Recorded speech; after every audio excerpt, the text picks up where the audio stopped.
આજે છોટાઉદેપુર રાયસિંગપુરાની અંદર નિઃશુલ્ક કેન્સર કેમ્પનું આયોજન રાખવામાં આવે છે અને આપણે રાજકોટ મેટ્રોની અંદર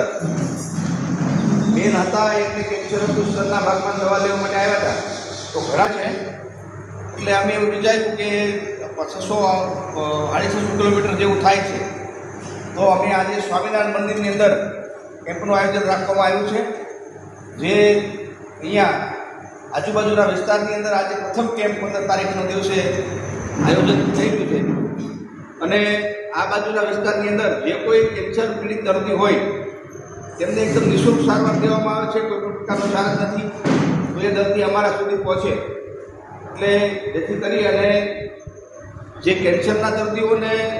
અમે જે સારવાર આપીએ છીએ એ ઉપચાર અમારા થકી એમને મળી રહે એટલા માટે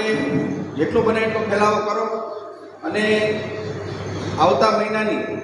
15 તારીખમાં આજુબાજુના વિસ્તારની અંદર ઘર ઘર સુધી કોઈ પણ પીડિત વ્યક્તિ હોય ને અમારા સુધી મોકલો.